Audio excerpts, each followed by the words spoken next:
I was sitting in my car staring at two suitcases on the driveway. My suitcases. The woman I had spent 3 years with had just thrown me out of our apartment. Why? Because I liked her Facebook post about toxic men and commented, "I agree."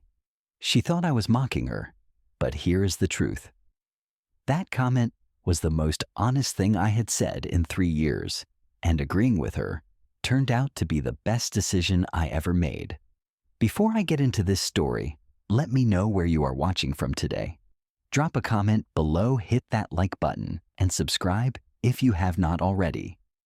Trust me, you are going to want to hear how a single Facebook comment changed my entire life. Let me take you back to where this all started, because the post was just the final chapter of a much longer story. My name is Clinton, and I met Megan 3.5 years ago at a company networking event downtown. I was 25 at the time, working as a software engineer for a tech startup. The event was one of those awkward mixers where everyone stands around with drinks. They do not really want pretending to care about synergy and market disruption. Megan was different. She walked into that room like she owned it. 24 years old, working in marketing for a fashion brand, and radiating confidence that made everyone else fade into the background. She had this laugh that carried across the room, and when she spoke, people listened. I was drawn to her like a moth to a flame. We talked for 2 hours that night. She was smart, ambitious, and seemed genuinely interested in my work. When she gave me her number, I felt like the luckiest guy in the world. Our first few months together were everything I had ever wanted. Megan would text me, "Good morning," every day. She planned surprise dates, remembered small details about my life, and made me feel like I was the center of her universe. After 8 months of dating, we decided to move in together. Her lease was ending, and it just made sense. I thought it was the natural next step for two people in love. Looking back now, I realize that was when everything started to shift. About 3 months after we moved in together, I began noticing small things. Megan started commenting on my clothes. At first it seemed harmless. She would say things like, "That shirt is kind of outdated, do you not think?" Or, "You would look so much better if you dressed more like Marcus from my office." I wanted to make her happy, so I let her pick out new clothes for me. I told myself she just had better taste than I did. Then came the phone checks. One evening, I was in the shower when I heard my phone buzzing. When I came out, Megan was scrolling through my messages. I asked what she was doing, and she looked at me like I was being ridiculous. Couples should not have secrets from each other, Clinton. If you have nothing to hide, this should not bother you. I felt uncomfortable, but I convinced myself it was just her way of showing she cared. The comparisons started around the same time. Megan had this friend named Brooke, whose boyfriend seemed to buy her expensive gifts every week. At least, that is what it looked like on social media. Megan would show me Brooke's Instagram posts and sigh. "Look, Tyler just bought her a designer bag. You never buy me nice things like that."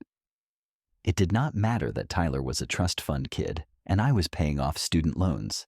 I started working overtime, taking extra projects just to afford the things Megan wanted. But no matter what I bought her, it was never quite right. The earrings were not the style she wanted. The restaurant was not as nice as where Brooke and Tyler went. I was always falling short. Then my birthday came around. I turned 26, and I had been dropping hints for weeks that I wanted to do something special together. Nothing extravagant, just dinner at a nice restaurant, maybe a movie. I woke up that morning expecting at least a card or a happy birthday text. Instead, I found a note on the kitchen counter. "Gone to the spa with the girls. Be back tonight." I spent my birthday alone in our apartment, telling myself she probably had something planned for when she got back. She walked in around 9 p.m., shopping bags in hand, looking refreshed and happy. When she saw my face, she paused. "Oh, is it your birthday?" I thought that was next week. I just stared at her. We had been together for over a year. She knew when my birthday was. "It is okay," I said, even though it was not. She did not apologize. Instead, she rolled her eyes slightly and said, "Well, you should have reminded me. You know how busy I have been with the Henderson account at work." And just like that, my forgotten birthday became my fault. That night, lying in bed, while Megan scrolled through her phone beside me, I started questioning myself. Maybe I was too needy. Maybe expecting her to remember my birthday was asking too much. Maybe I was the problem.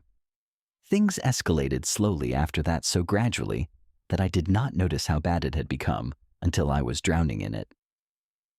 Megan had never liked my best friend Derek. We had been friends since college, and he was one of those guys who always had my back. When I first started dating, Megan Derek was happy for me. But as months passed, he started expressing concerns. "She seems kind of controlling, man. Are you sure everything is okay?" I brushed him off. He did not understand our relationship. Megan's complaints about Derek grew more frequent. She said he was a bad influence, that he was always trying to get me to go out drinking and waste money. The truth was, Derek mostly just invited me to watch football games at his place or play video games on weekends. Nothing wild, but Megan made it sound like he was dragging me to underground clubs every night.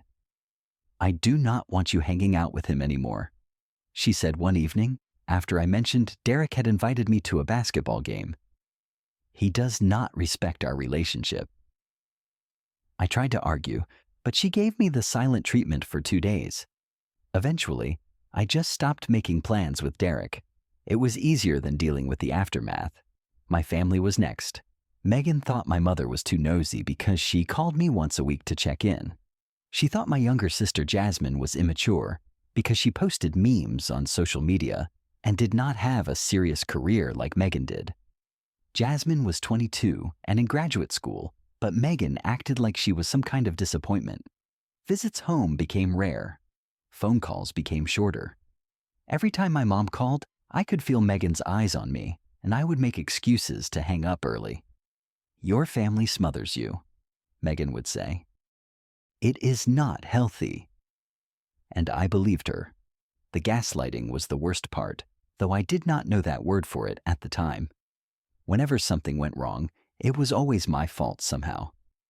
One month, Megan forgot to pay the electricity bill, even though it was her responsibility. We came home to a dark apartment, and I asked what happened. She turned on me immediately. "You should have reminded me. You know how stressed I am. You're supposed to support me, not criticize me." I apologized.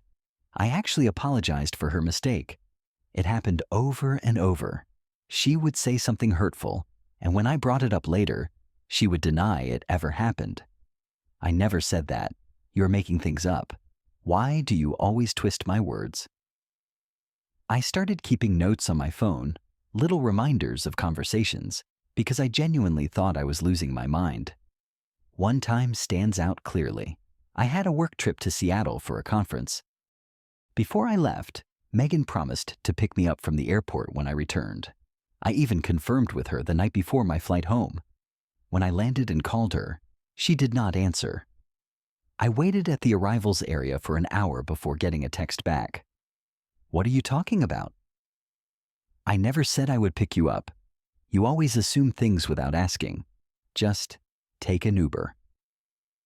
I stood there in the airport, exhausted from 3 days of meetings, questioning my own memory. I could have sworn she had agreed. I could hear her voice in my head saying, "Of course I will pick you up, babe." But she was so certain I had imagined it that I started to believe her. Maybe I had just assumed. Maybe I really was losing it.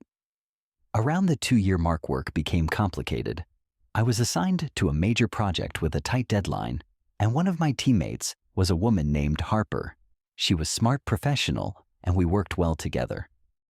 The project required late nights at the office, sometimes until 10 or 11 p.m. Megan found Harper's name in my text messages. They were all work-related. Things like, "Can you send me the updated spreadsheet?" and "Meeting moved to 3 p.m. tomorrow." But Megan exploded. She accused me of having an affair. She called Harper names I will not repeat. She demanded to see every single message I had ever sent to any female coworker. I showed her everything. There was nothing inappropriate, but it did not matter. You need to get off this project, Megan said. Or better yet, quit your job. I do not trust you working with her. Quit my job. Over nothing. Over text messages about spreadsheets. I refused. This project was important for my career. It could lead to a promotion. For the first time in 2 years, I stood my ground. Megan did not speak to me for a week. She slept on the couch, made her own meals, and acted like I did not exist. After 7 days of silence, I broke. I apologized even though I had done nothing wrong, just to restore peace. By year 3, I barely recognized my life. I had no close friends anymore. I rarely talked to my family. My entire world had shrunk to the apartment I shared with Megan and the office where I worked. I was exhausted all the time, but I could never sleep properly. I would lie awake at night, anxious about what the next day might bring. Would Megan be happy? Would something set her off? Had I done something wrong without realizing it? I walked on eggshells constantly. I analyzed every word before I spoke, trying to predict how she would react. I stopped expressing opinions because they always seemed to be wrong. I had become a ghost of the person I used to be, and I did not even realize it was happening. The fight that changed everything happened on a random Tuesday night. I had been working on a deadline for almost 2 weeks. It was the final push before a major product launch, and the entire team was putting in extra hours. That Tuesday, I sent Megan a text around 6 p.m., letting her know I would be late. She responded with a thumbs up emoji. I thought we were fine. I got home around 8:30, tired but relieved that the project was finally wrapping up. When I walked through the door, I could feel the tension immediately. Megan was sitting at the kitchen table, arms crossed, a plate of cold food in front of her. "Nice of you to finally show up," she said. I started to explain about work, but she cut me off. "I do not want to hear it, Clinton. I cooked dinner. I waited for you. And you could not even bother to come home on time." "I texted you," I said, trying to stay calm. "You said it was okay?" "I should not have to be okay with it. Do you know how embarrassing it is to tell my friends that my boyfriend works all the time, that he would rather be at the office than with me?" The argument spiraled from there. Every grievance from the past 3 years came pouring out of her mouth. I did not buy her nice enough things. I did not take her on enough vacations. I spent too much time on my hobbies. I was distant. I was selfish. I was suffocating her. The accusations contradicted each other, but she threw them at me with such conviction that I almost believed all of them were true. Something snapped in me that night. Maybe it was exhaustion. Maybe it was 3 years of suppressed frustration, finally reaching a breaking point. But instead of apologizing, like I always did, I spoke up. "Megan, I've done everything for this relationship. I've given up my friends, barely see my family, and work myself to the bone to afford the things you want. What more do you expect from me?" She stared at me like I had slapped her. In 3 years, I had never raised my voice or pushed back on anything she said. Her expression shifted from shock to something colder. "You know what, Clinton? You are toxic. Everyone warned me about dating someone like you. My friends were right." I did not respond. I just looked at her, and for the first time, I saw our relationship clearly.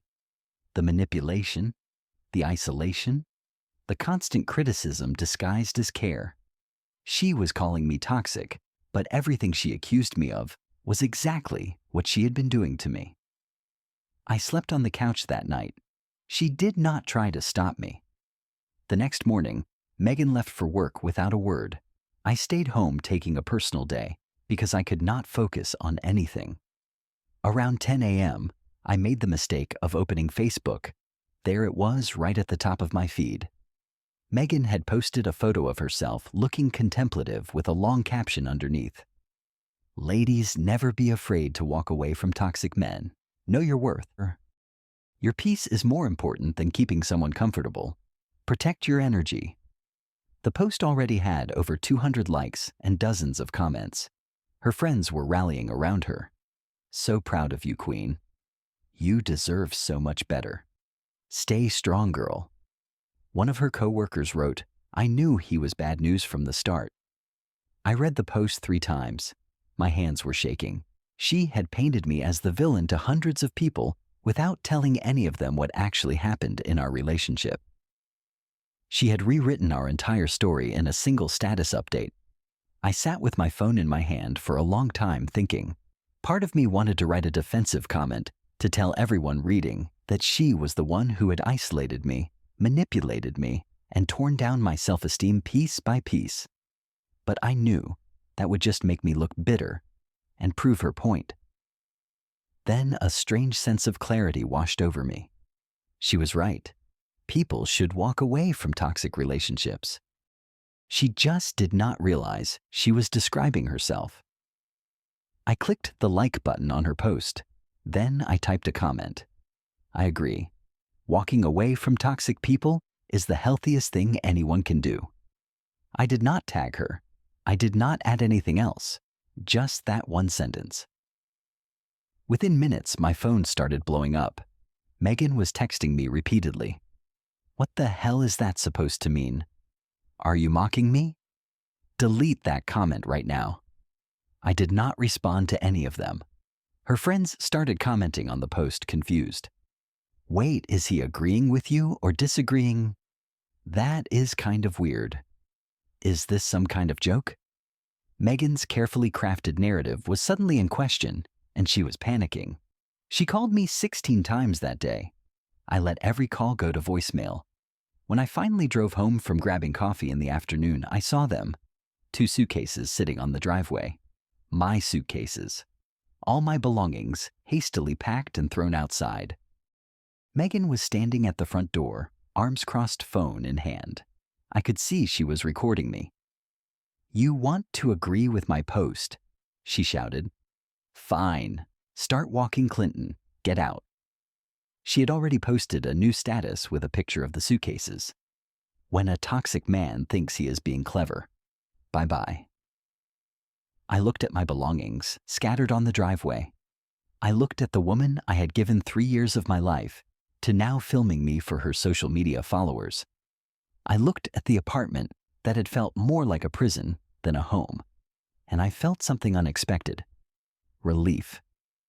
"Thank you," I said calmly. Megan's face twisted in confusion. "Thank you. For what?"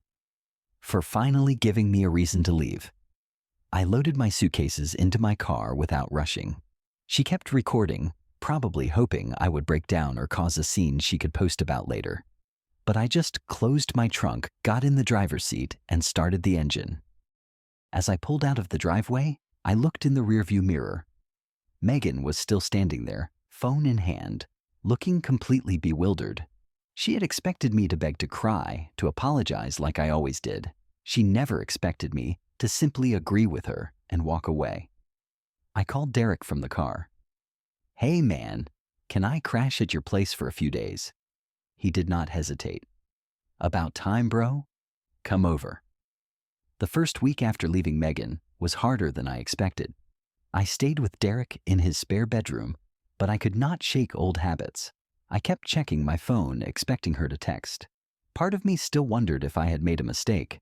Part of me wanted to apologize and go back, even though I knew nothing good was waiting for me there. Derek was patient. We spent hours talking, not just about Megan, but about everything that had happened over the past 3 years. He told me things he had observed, but never said, because I was not ready to hear them. "She isolated you, man," Derek said one night over takeout. "Every time I tried to hang out with you, she found a way to stop it. I almost gave up on our friendship, but I knew you were still in there somewhere."